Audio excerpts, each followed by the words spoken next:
Basa iri ndakaita zvekutsvakirwa neumwe mwana wekumusha akanditi munzvimbo maishanda pane kapu yaitsvaka musikana aizovabatsira basa. Ndakaudzwa kuti ndaizonoshandira kunzvimbo inonzi Waterfall kuMidrand. Vanoziva nzvimbo iyi munoziva kuti this is a country estate. Kunogara maIndian vegandajeni mabusinessmen uyewo vatambi vebhora vane mukurumbira. Muchidimbu nzvimbo iyi yakavakwa dzimba dzinoyevedza. Ndakakwidza bhazi kubva kumusha ndikasvika pabasa ndikashanda zvakanakisa. Mafiriji aigara akazara kuti mako nechikafu uye varungu vangu maNigerian ava vaisava basa nezvakawanda kuti ndakaona ndagara nemaviri kuti tende mubvu. MaNigerian aya waisaona zvaaita zvine musoro zvine mari asi vaita mari inotyisa. Vainge vasina mwana vachiti vaiva vadiki vaida kumbofara uyezve kutravela. Asi chakandinetsa pamba apa pane room yaive singavhuri chero zvodini ko indaigozvitsvakirei pahuku yomweni. Vaiti munogara maimportant documents avo ko madocuments avo ndaizovatsvakirei zvangu. Ini changu kwaiva kutsvaka dumbu rangu nekuraramisira mhuri kumusha sezvo zvinhu zvaive zvisina kumira mushe. Kapu yangu iyi ndichaiti Mr. and Mrs. Igombo. Vakabva vati vachamboenda kuholiday kuSeychelles. Nokudaro ndaizosara ndakachengeta pamba apa. Baba namai ava vaive vonditrasta zvakanaka nokuti ini ndaisatora zvandaive ndisina kupiwa plus pakushanda ndaiva simbi yebasa. In short ndingangoti ndaiva house manager pamba apa nekuti chero vepanze vainge vari under my supervision. Zvese zvakasiyirwa mumaoko angu vachienda kuholiday kumbonofurwa nemhepo. Asi chigariro changu pamaNigerian apa pane chinhu chaindishamisa chimwe chete. Ndaigara ndakashaya usavi mufiriji. Ingava full chicken kana kapaketi kenyama zvaingoshayikwa zvisina tsananguro. Ini semunhu anga akavimbika ndaiudza madam asi vairatidza kushayanya nazvo. Hanzi don't worry about it, it's just food. Zvadaro vaenda kuholiday ndakafunga kuti zvangu ndiite spring cleaning pamba apa. Ndikatotsvaka umwe anouya kuzondibatsira nekuti imba iyi yaiva double story so kunyatsoklina kwaitoda maoko akawanda. Tichiita garira naoko tisangane kuitira kuti basa racho rikumzira famba. Ndakabuda panze zvangu kuti ndinoyanika macurtains ataiva tawacha ndakasiya Lucy ari mumba. Ndakasangana naMike aiita basa repanze tikatomborova nyaya zvedu ndipo pandakanza zimheri raityisa mumba. Ndakamhanya ndichida kuona kuti Lucy aonei. Ndichipinda mumba ndakarohwa nehana ndichiona kuti Lucy ainge avhura goni riya raive ranzi namadhamu risavhura. Inga Lucy ndaive ndamutaura kuti nyangwe worwei red door harivhurwi nekuti ndimo maigara maimportant documents ana madhamu nesefu yemari nejewelry rinodhura nezvimwewo zvakadaro. Ndichinoti pindikiti mured door muya kuda kuona kuti Lucy aonei. Ndipo pandakasangana nemashura mambishi. Ndakaona chisingaoneki mudzi webwe. Ndakaona rino zinyoka rakareba mamita anosvika 3 chandakakwanisa kuona kuti Lucy akanga akamoneredzwa achiita kunge ari kupwanywa mabhonzo nenyoka. Ko nyoka yaive yabva kupizve? Asi ndakakwanisa kuona ndechekuti nyoka iyi yaive yakasunga dhuku raimbosungwa namadhamu. Madhamu ndivo vachinja kuita nyoka here? Nyoka yaive yamadhamu. Chandinoziva ndakadududza ndichidzokera shure. Ndinofunga kuti ndakatombomira kufema kwechinguva asi chandoziva ndakamuka ndiri muchipatara ndakaiswa mishini iya inobetsera kufema. Ko ndaigozivei kuti zvandainge ndaona zvaizondiendesa kwamupfigwa nebwe.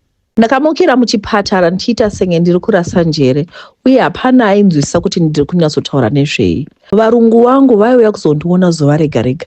Vazhinji muwadi umu vaitofunga kuti ndiri hama yavo, izvo kwete ndaingova mushandi zvake. Ko kundispoila kwese uku kwaiva kundida here kwaiva kwechioko muhomwe kuti ndisataure zvandaive ndaona. Madhamu vaindinyengerera kuti nditaure zvandaive ndasangana nazvo asi ini ndaive nekunyumwa mukati mehana yamangu. Ko ndikataura chokwadi vakandipedzisa ndiri muchipatara. Handiti zvinonzi pane nzira dzakawandisa dzekubata kiti. Ko kana kundivhevhetedza uku yaiva imwe nzira yekundiswededza padhuze kuti vandiite kafira mberi. Ndakaona kuti pano apa ndinofanira kutamba ndakachenjera chinouraya hachitauri. Ndakaudza madhamu kuti ndofunga ndakange ndaita fatigue ndikadonha zvizhinji ndaisarangarira. Ko zvaizotaurika kuti ndakaona nyoka mumba. Nyoka iyayo yakasunga dhuku yaifarirwa namadhamu. Paiva neconnection here apa. Madhamu vanga vakaromba nenyoka here? Madhamu vaive vakaromba nedhuku here? Uye sei? So nyoka nedhuku zvaisangana papi? Ndakava nekupishana kwepfungwa zvakanyanya. Asi ndakatsidza kuti nyaya iyi yaiva nemakuva pasi, nokuti madhamu nomurume wavo vanhu vaizikanwa zvakanyanya munharaunda yavaigara. Vaigara vakaita mapati akasiyana-siyana pamba pavo, vachitoendawo kumapati evamwewo. Ndaiziva kuti pamashoni pakaitwa pati ndainuna kunge dohwe rine mari, nokuti ndaipinda muextra time uye marich aunts and uncles vaindisirai token of appreciation. Ndakagaya kuti kudzokera kubasa kwaisaita, konyoka ikauya ikandimonera nekundiuraya usiku. Ndaizongoshayikwa without a trace. Nokudaro ndakaronga ndiri nadhokta vakati ndaifanira kuwana bed rest kuti ndikurumidze ndapora. Ndakanorodya zvangu kutembisa kusina anoziva, ndikagara mwedzi mitatu ndichipora. Madhamu vaiva vandipa mari yekuti ndibetsereke, nokudaro mari yerent ndakanga ndinayo. Handizivi kuti Mike the gardener akandinuhwidza sei. Akatsvaka pandaigara akapawana, akatanga kuti panenge awanira nguva aipota achiuya kuzondiona. NaMike tanga tagara tiine healthy working relationship, so ndainzwa kusununguka kutaura naye. Kubva pakaitika chiitiko ichi, hapana ndakakwanisa kutaura manenji aya. Nokudaro nekufamba kwenguva ndakatanga kutaura zvaive zvandiwira. Muna Mike ndaive ndawana pekuturira mutoro zvisina anondijaja, nokuti pandakambozama kutaura nyaya iyi kune vandaigara navo vakanditi ndiri kuwanza kuona maNigeria movies. Chandisina kuziva pakuudza Mike ndaive ndateyiwa nemakoko sehove. Mike ndakamutsanangura zvandaive ndaona nemeso angu. Semunhu wandaitrasta, hapana kana chimwe chandakasiya. Mike akatenda kuti ndezvechokwadi zvandaitaura, nokuti pane musikana akatomboshandapo ainge afa, uye madhamu vaitoziva chakamuuraya kuti chii. Susan anonzi akadana nemurume wamadhamu akatobata pamuviri. Madhamu nemurume wavo vaisava nemwana. Zvinonzi madhamu vaisabereka, nekudaro murume wavo ainge afara kuti aizowanawo mwana. Mishonga yamadhamu inonzi yaivatadzisa kubereka mwana, uye zvinonzi mhiko dzavo dzainzi havafi vakabata mwana maoko. Mike anoti Susan akangoskrimwa kamwe usiku, mangwana makuseni akafuma avachando. Hakuna anoziva nanhasi kuti guva raSusan riripi. Hama dzake dzinoziva kuti akaroverepi, hapana anoziva, asi madhamu vaiziva zvakaitika kumwana uyu. Murume wamadhamu aive akaitwa chikukuvata-vata zvokuti zvese zvaitaurwa nemudzimai wavo vaingobvuma. Akatoti nditende Mwari wandinonamata, hapana akaona zvandakaona akararama. Akatouya akanditi madhamu vainditsvaka nemeso matsvuku, so ndaifanira kugara ndakavanda, nokuti vaitoda kuti ndipfuure kuitira kuti secret yavo isazikanwa. Ndakabvunza Mike kuti nemhaka iye aizviziva kuti madhamu vane nyoka asi ari mupenyu. Akandipindura kuti madhamu havazvizivi kuti anoziva, nokudaro ndizvo zvaimuponesa. Mike akanditi tigouya ndomuona kuti tiise musoro pamwe chete tipedze simba renyoka yamadhamu. Aiti tikasadaro tose taizopera tichifamba, nokuti madhamu vaizoita make sure kuti vaita protect your secrets at all costs. Akandipa adresi yekuti tizosangana tichironga kuti todini. Akandikohomedza kuti ndaifanira kuuya ndega, nokuti aitya kuti nyoka iyi ingazouraya ropa risina mhaka. Zuva rataive taroungana rakasvika, ndikabva ndafumobata jongwe muromo ndichimukira kunotsvaka adresi yandaive ndapiwa naMike. Kwanditi zvinonzi chiuraya isati chakuuraya, ndaitofanira kuuraya nyoka isati yandiuraya. Ndakatsvaka pamba apa ndikawana Mike akatondimira nechekare, ndikazopinzwa mumba zvakanaka. Akati pane munhu waanga amirira kuti asvike tigotanga basa iri. Takatoshamusika ndichinzwa kuti pane munhu akamirira, handiti taive tarangana kuti yaizova secret yedu here. Pada munhu aisvika uyu ndiye aiziva masekret emapowers enyoka iyi. Papera maminutes angasvika 20 ndakanzwa mota ichisvika.